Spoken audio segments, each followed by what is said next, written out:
Dans le cadre de la série de podcasts proposée par le mouvement des femmes et filles pour la paix et la sécurité au Burundi, à l'occasion des 10 ans de la crise sociopolitique, nous mettons en lumière le courage et l'engagement des femmes journalistes qui, malgré les risques, ont continué à informer, dénoncer et alerter sur les violations des droits humains.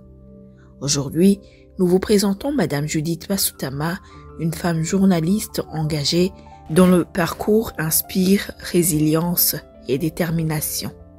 Madame Judith nous confie depuis quand elle exerce le métier de journaliste et revient sur les raisons profondes qui, en tant que femme burundaise, l'ont poussée à s'engager dans cette voie. Je viens de passer une trentaine d'années dans le métier de journaliste. Il faut dire que je suis une journaliste vétéran qui a vu et qui a vécu beaucoup de choses dans le métier. J'ai toujours aimé le métier. J'écoutais toujours la radio et ça m'a fasciné d'entendre et de voir le travail que faisaient les journalistes. Mais comme j'avais été formée pour être enseignant, notamment de l'anglais, je suis allée enseigner.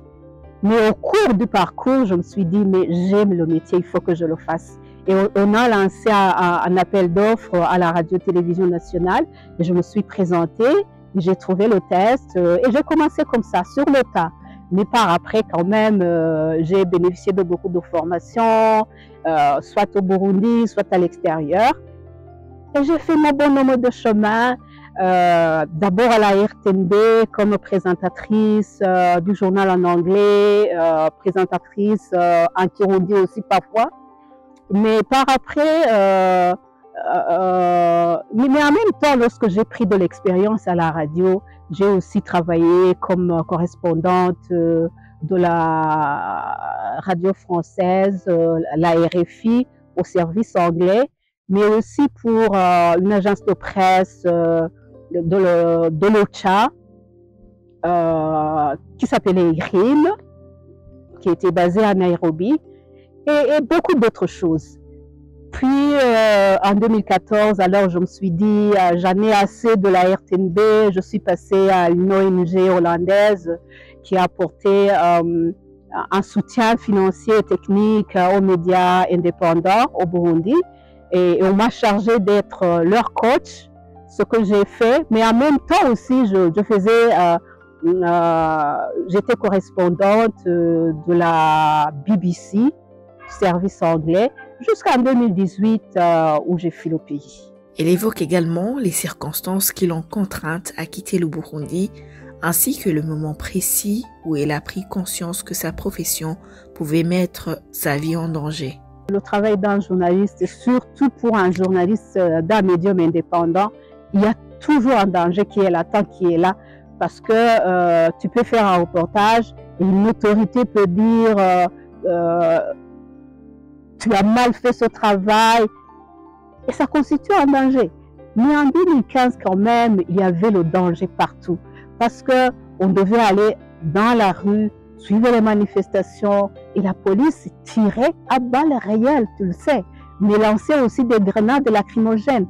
Et nous, on était sans protection, on était sans défense, et surtout qu'on n'avait pas été formés pour faire des reportages dans un environnement hostile tel que les manifestations. Normalement, les médias enseignent à leurs journalistes ce qu'il faut faire dans ces circonstances-là. Nous, on n'était pas formés. On ne savait même pas quand il faut se protéger. On ne savait même pas où se positionner. C'était donc dangereux. Mais moi, le jour où j'ai entendu que Christophe Nyezabahizi, qui était caméraman à la télévision nationale, a été tué par la police avec toute sa famille en pleine journée, au vu aussi de tout le monde. Là, j'ai compris que la police avait franchi le Rubicon. Je me suis dit, tout peut arriver, ma chère Judith. Tout peut arriver. Mais malgré ça, j'ai continué. Et oui. J'ai continué parce que il fallait que le monde vraiment sache les dérives du pouvoir de Nkurunziza. Il fallait que le monde sache ce qui se passe au Burundi.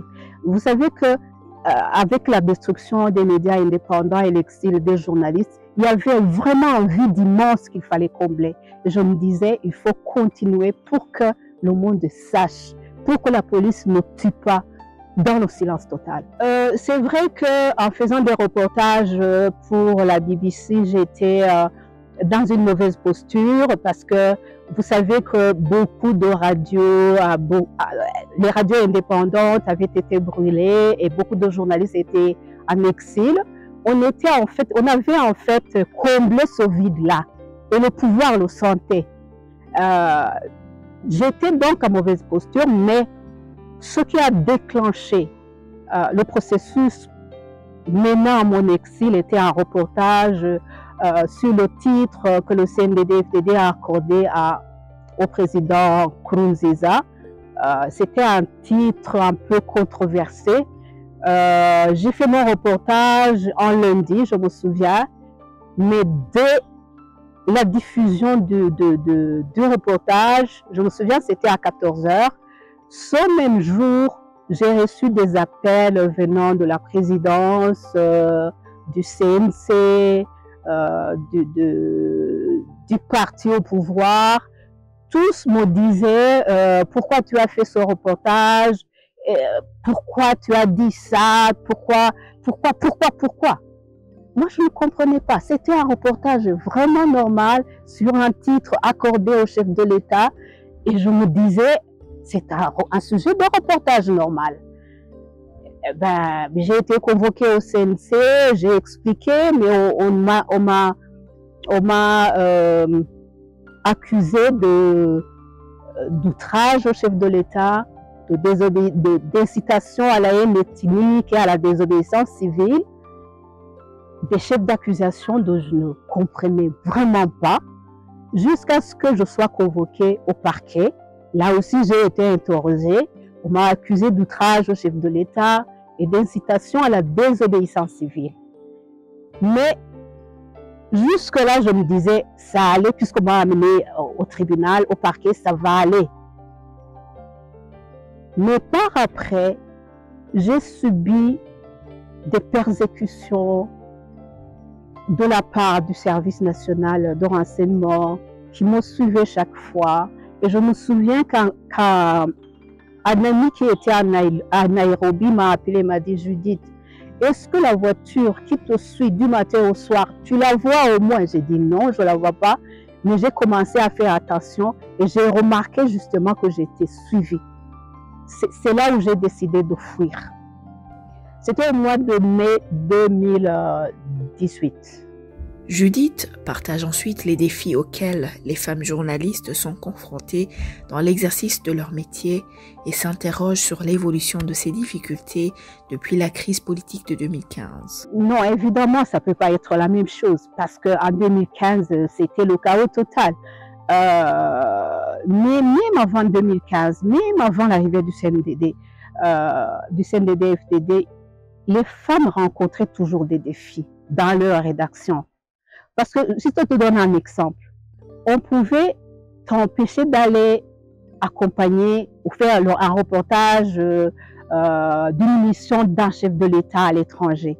Parce que, disait-on, le poids du matériel de travail était trop lourd à porter pour toi. Mais alors qu'à l'intérieur du pays, tu pouvais le porter. Tu vois, c'était une exclusion pure et simple. Ou alors, on vous empêchait de couvrir des activités politiques. Lorsqu'il y avait une activité politique, c'est toujours l'homme qu'on envoyait, pas une femme. Nous, on nous envoyait pour couvrir des séminaires sur la santé, sur les cas sociaux, quoi. Mais pas la politique. C'était l'apanage des hommes. Ça, tu vois, c'était des difficultés. Et puis aussi, parfois, le travail de nuit, ça nous empêchait vraiment d'accomplir notre tâche comme il faut. Et ce n'était pas considéré. Mais après 2015, quand même, ça a été plus difficile qu'avant parce qu'on nous a emprisonnés. Vous voyez que même maintenant, il y a une femme qui est encore en prison. On nous a harcelés, on nous a exilés pour n'importe quoi, pour notre travail. Donc, Le travail de la femme est devenu plus dur avec la crise de 2015, mais même avant, il y avait des défis. Malgré l'exil, elle a choisi de poursuivre sa vocation journalistique. Elle nous parle de ce qui lui a permis de tenir bon et de continuer, malgré les obstacles, à exercer ce métier qui la passionne. Moi, j'ai toujours aimé travailler pour que les choses changent, pour que les lignes changent, pour que les lignes bougent. Donc, si je fais ce travail, c'est justement pour que j'apporte ma petite contribution pour qu'il y ait un changement positif au pays. Et vous voyez que même maintenant, il y a toujours des personnes qui sont tuées, des personnes qui sont maltraitées, des personnes qui sont emprisonnées. Alors, il faut le dire, il faut le dire. Je me souviens que lorsque j'ai quitté le Burundi en 2018, je me disais, Judith, ça n'est fini avec toi. Le journalisme, ça n'est fini avec toi. Je ne veux plus écrire, je ne veux plus parler à la radio. Mais à un moment donné, je me suis dit, mais pourquoi abandonner? C'est peut-être la colère qui s'exprimait, mais lorsque la colère s'est un peu apaisée, je me suis dit, non, il faut que je continue. Il faut que je continue parce que je ne peux pas donner le flanc à ceux qui m'ont persécuté. Peut-être qu'ils voulaient que j'arrête le métier, que j'arrête d'informer, que j'arrête de dénoncer les violations qui se faisaient au jour le jour dans le pays. Alors je me suis dit non, il faut que je continue. Mais aussi il fallait donner l'exemple aux jeunes qui sont derrière moi, peut-être qu'ils vont suivre mes pas. Qu'est-ce qu'ils diraient si j'abandonnais? Ce serait un acte de lâcheté. Et je ne peux pas être lâche. Je ne veux pas être lâche. Enfin, il adresse un message inspirant à la jeunesse, en particulier aux jeunes filles et aux femmes qui rêvent de devenir journalistes ou qui sont déjà engagées dans cette profession. Le message est simple. Je les invite tout simplement à entrer dans le métier. C'est un métier qui est difficile, c'est vrai, parce que tel que vous le voyez, il nous a poussés à l'exil, parfois nous sommes emprisonnés, mais c'est un métier quand même noble et gratifiant. Pas au point de vue pécuniaire, non, mais lorsque tu vois que tu fais un reportage qui change les choses, qui fait bouger les lignes, tu te sens utile à la société. Et surtout que maintenant, j'invite surtout les filles, parce que si on regarde les rédactions, on voit que les hommes sont encore un très grand nombre par rapport aux femmes. La proportion des filles est encore minime. Donc, il faut qu'elles viennent augmenter le nombre de femmes qui sont dans le métier. Mais aussi, il faut qu'elles viennent pousser. Peut-être qu'elles réussiront là où nous avons échoué. Parce que maintenant, si on regarde les organes de presse, peu de femmes occupent les postes de direction. Donc, je me dis qu'elles, si elles poussent, elles pourront y arriver. Nous avons échoué, mais elles peuvent y arriver.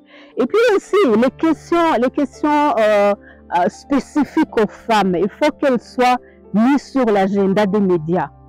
Je te donne un exemple de la succession, par exemple. C'est une question essentielle, mais qui n'est pas à l'agenda des médias. Donc, elle pourrait peut-être changer les choses.